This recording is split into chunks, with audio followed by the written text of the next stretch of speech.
जी, good morning.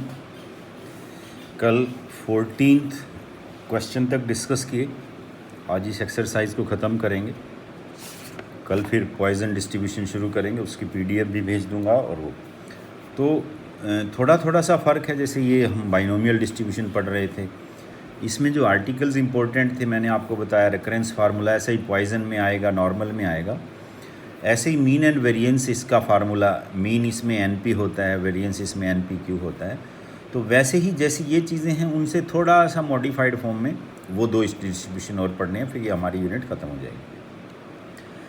आज जो questions हमें करने हैं उनमें 2-3 क्वेश्चंस तो वैसे ही हैं जैसे आपको पहले बताए हैं, लेकिन 1-2 क्वेश्चन अलग हैं। उनमें 1-2 चीज़ें आपको थोड़ा सा ध्यान से सीखनी है, तो प्लीज़ आप ध्यान से उसको देखिए।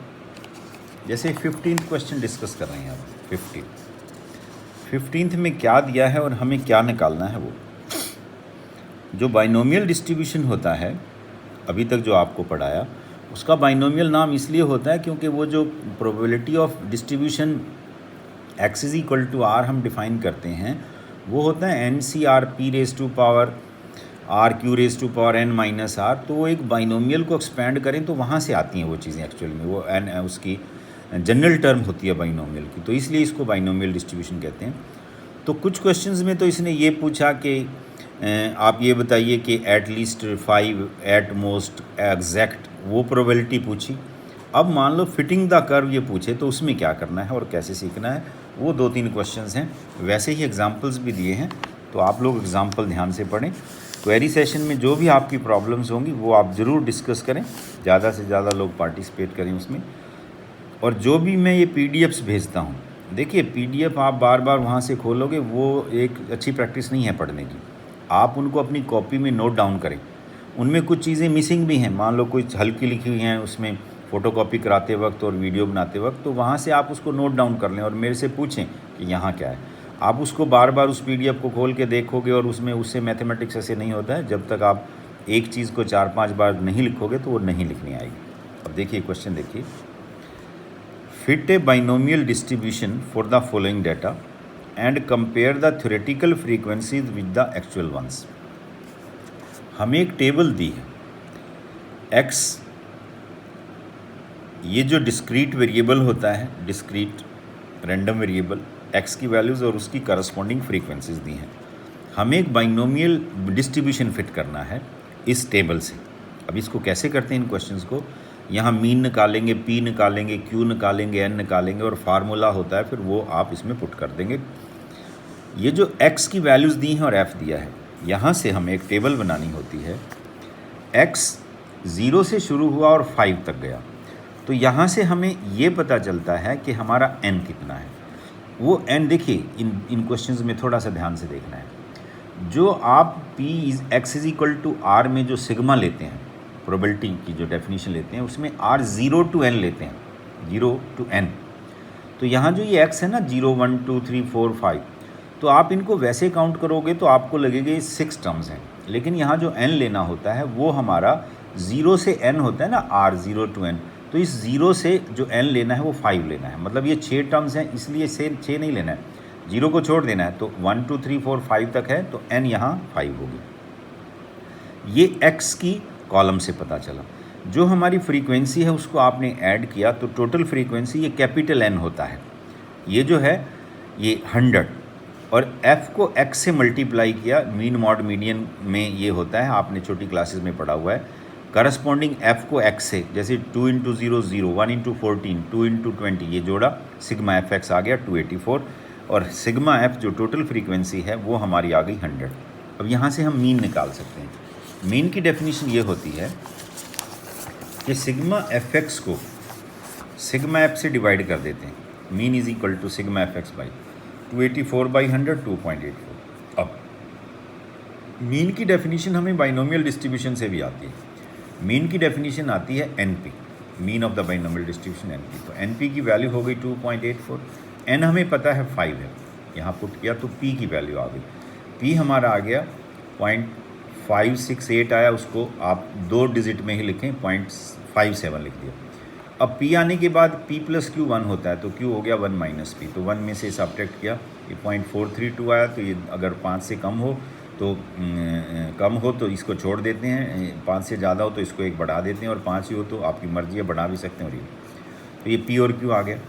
अब एक्सपेक्टेड फ्रीक्वेंसी जो है उसका ये फार्मूला होता है रिक्वायर्ड बाइनोमियल डिस्ट्रीब्यूशन। वो होता है capital N into P plus Q raise to power R, N N C R P raise to power R Q raise to power N minus R. ये तो यहाँ तो हमें तो क्योंकि बाइनोमियल डिस्ट्रीब्यूशन बनाना है तो हमें यहाँ एन की पी क्यू और ये आर ये वैल्यू, तो ये हमारा जो हो गया जी हमारा 100 इंटू 100 जो टोटल फ्रीक्वेंसी आया, ये पी और क्यू की वैल्यू, और ये जो एन आर की वैल्यू पुट करते हैं तो कहाँ से कहाँ तक होता है वो हमारा 5 आया। तो ये बाइनोमियल बिल्कुल एग्जैक्टली सेम ये क्वेश्चन है, ये 16 बिल्कुल सेम है। ये कहता है fit a binomial distribution to the following frequency distribution. ये एक्स की वैल्यूज़ दी हैं, ये फंक्शन ये इनकी फ्रीक्वेंसीज दी हैं। अब जैसे यहाँ x 0 से लेकर 6 तक है तो यहाँ n की वैल्यू हो गई 6। ऐसे ही आपने टेबल बनाई, इस टेबल में x लिखा, फ्रीक्वेंसी लिखी, टोटल फ्रीक्वेंसी यहाँ 200 आया, f को x से करस्पॉन्डिंग मल्टीप्लाई के ऐड किया तो ये 535 आया और n की वैल्यू आई 6। अब मीन जो होता है वो सिग्मा fx बाई n होता है, mean is equal to sigma fx by total frequency. ये n हमें 6 पता है तो यहाँ से p की वैल्यू आ गई, q की वैल्यू आ गई, वही हमने एक्सपेक्टेड वैल्यू लिखी, तो ये हमारा बाइनोमियल डिस्ट्रीब्यूशन आ गया। तो इन क्वेश्चंस में जो फिटिंग द कर्व था उसमें हमें n क्या लेना है, जो x की वैल्यूज़ हैं 0 से नहीं लेना है, जो 1 2 3 5 तक हैं तो n 5 लेना है, और 0 1 2 3 6 तक हैं तो 6, जहाँ तक n है मतलब जो 0 को छोड़ के जहाँ तक वैल्यूज़ गई हैं वो लेना है। अब ये तो सिंपल है, ये आपने पहले किया हुआ है। कहता है obtain the binomial distribution whose mean is 10 and standard deviation is 2√2। जो वेरिएंस होता है वो स्टैंडर्ड डेविएशन का स्क्वायर होता है। मीन हमें 10 दिया है, स्टैंडर्ड डेविएशन वेरिएंस का अंडर रूट होता है, या वेरिएंस को स्टैंडर्ड डेविएशन का स्क्वायर कह सकते हैं, स्क्वेयरिंग बोथ साइड्स किया तो 8। हमें वेरिएंस का फार्मूला भी आता है, NPQ होता है, NPQ 8 हो गया और NP हमारा 10 है। NP की ये वैल्यू यहाँ पुट की तो Q आ गया 4/5, P प्लस Q 1 होता है तो P यहाँ से 1/5 आ गया। वापस आपने वैल्यू पुट की तो यहाँ से आपका n भी आ गया, n आपका 50 आ गया। तो बाइनोमियल डिस्ट्रीब्यूशन ये होता है, इसमें आप वैल्यू पुट कर देंगे तो r की वैल्यू जो है वो 0 से लेके 50 तक हो गई। ये हमारा बाइनोमियल डिस्ट्रीब्यूशन हो गया, ये क्वेश्चन। उसके बाद देखिए अब ये 18th क्वेश्चन है। अब ऐसे बिल्कुल यूँ के यूँ सेम एग्जाम्पल्स दिए हैं, आप एग्जाम्पल्स ज़रूर पढ़ें। जो 60% पेपर आता है वो एग्जाम्पल से आता है, तो आप एग्जाम्पल खुद करें, उनमें भी कुछ नहीं समझ में आता है तो आप पूछें। इसने कंडीशन क्या दी है, if the sum of mean and variance, mean होता है NP, वेरिएंस होता है NPQ, उन दोनों का sum. If the sum of mean and variance of the binomial distribution is of 5 trials, ये n है, इज़ 1.8, ये 1.8 दिया है, उन दोनों का सम 1.8 दिया है, n की वैल्यू 5 दी है। Then find the binomial distribution. अब n हमें 5 दिया है, मीन प्लस वेरिएंस ये दिया है, NP प्लस NPQ 1.8 हो गया, तो ये हो गया 5P plus 5PQ is equal to 1.8।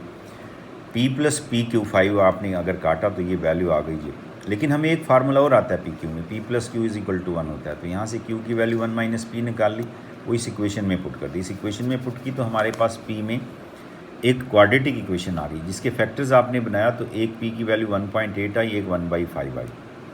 Total frequency जो है P प्लस Q, क्योंकि एक से ज़्यादा नहीं हो सकता है तो इसलिए P की वैल्यू 1.8 तो हो नहीं सकती, उसको तो छोड़ देना है, तो P की वैल्यू 1/5 आ गई। P आने के बाद आप Q निकाल सकते हैं, और बाइनोमियल डिस्ट्रीब्यूशन आपका होता है NCR P raise to power R, और R की वैल्यू 0 to 5। ऐसा ही अगला क्वेश्चन दिया है, 19th भी ऐसा ही दिया है। कहता है obtain the binomial distribution whose sum is मतलब mean, whose sum is 5 and standard deviation is this. Variance जो है वो स्टैंडर्ड डेविएशन का स्क्वायर होता है, तो यहाँ से हमें मीन दिया है, ये स्टैंडर्ड डेविएशन, वेरिएंस इसका अंडर रूट हट गया, NPQ, NP हमें 5 दिया है, यहाँ से सिंप्लीफाई करके P और Q आ गई, N की वैल्यू 10 आ गई, बाइनोमियल डिस्ट्रीब्यूशन में पुट किया, R 0 to 10। अगला भी क्वेश्चन ऐसा ही है, ये कहता है the mean and variance of the binomial distribution are 4 and 1.3। Mean और वेरिएंस दिए हैं, हमें probability x greater than equal to 1 निकालनी है, तो हमें n पहले पता करना है कितना आएगा, वहाँ से फिर इसको आगे करें। मीन दिया है 4, वेरिएंस दिया है 1.33, यहाँ से आपने वैल्यूज़ पुट की तो Q की वैल्यू आ गई, NP की वैल्यू पुट की तो Q की वैल्यू आ गई 0.333। P होता है 1 माइनस Q, तो P की वैल्यू हो गई 0.667। पी और क्यू आने के बाद पी और क्यू जब आ जाएंगे तो आप नेक्स्ट ये पी की वैल्यू आती है, क्यू की वैल्यू आती है। N P is equal to 4 है, पी की वैल्यू आपने यहाँ पुट की तो ये इसको डिवाइड किया तो ये 5.997, मतलब इसको एन जो है पूरा नंबर आएगा। तो यहाँ से जो है इसको आप 6 ले लेंगे, एन इज़ इक्वल टू 6। अब हमें प्रोबेबिलिटी निकालनी है X greater than equal to 1। तो x greater than equal to में और n 6 है तो हमें क्या निकालना पड़ेगा, प्रोबेबिलिटी ऑफ 1 एट 2 3 4 5 6, वो ना निकालें, वो 6 टर्म ना निकाल के 1 में से probability less than x less than 1, x less than 1 का मतलब 0, तो 1 minus probability at x is equal to 0, r की वैल्यू 0 पुट कर दी, इसको सिंप्लीफाई किया तो ये आंसर। बुक में अगर कोई आंसर्स नहीं मिलते हैं तो बुक के आंसर्स रॉन्ग हैं, मैंने जो निकाले हैं वो बिल्कुल अच्छे से चेक करके क्वेश्चंस किए हुए हैं। अगर कोई क्वेश्चन मान लो गलत भी है तो उसका, जैसे मैं प्रोबेबिलिटी के फर्स्ट चैप्टर में एक क्वेश्चन को गलत किया हुआ था तो उसको मैंने आपको एक्सप्लेन किया दोबारा, वहाँ 6 केसेस बनते थे, मैंने उसमें 4 केस बनाए थे। तो जो गलत होगा तो मैं अपने आप ठीक करा दूंगा, नहीं तो जो आंसर्स मैंने निकाले हुए हैं वो आपने बुक में भी चेंज कर लेने हैं, वही आपके एक्चुअल आंसर्स हैं। ये था आज बाइनोमियल डिस्ट्रीब्यूशन, आज ये ख़त्म हो गया है, कल से पॉइजन शुरू करेंगे। आप बहुत ध्यान से करें, इनमें से 2 क्वेश्चन आएंगे बाइनोमियल, पॉइजन, नॉर्मल में से, सिंपल आते हैं। और लास्ट में मैं आपको ये भी बता दूंगा कि कौन सी थ्योरी आपको याद करनी है, उसके क्या जैसे मेरिट्स डीमेरिट्स होते हैं, तो किसकी डेफिनेशन, कौन से आर्टिकल, वो भी मैं बता दूंगा। बाकी जो करा रहा हूँ वो तो करने ही करने हैं। क्वेश्चंस मैं आपको सारे सॉल्व करके दे रहा हूँ, समझा भी रहा हूँ, इन वीडियोज़ को मैं डाल दूँगा, वहाँ आप बहुत ध्यान से देखिए, 1 बार 2 बार। एग्जाम्पल्स आप खुद करें, उनमें भी प्रॉब्लम आती है तो आप ज़रूर पूछिए। क्वेरी क्लास में ज़्यादा से ज़्यादा लोग ज्वाइन करें। थैंक यू वेरी मच, आज इतना, थैंक यू।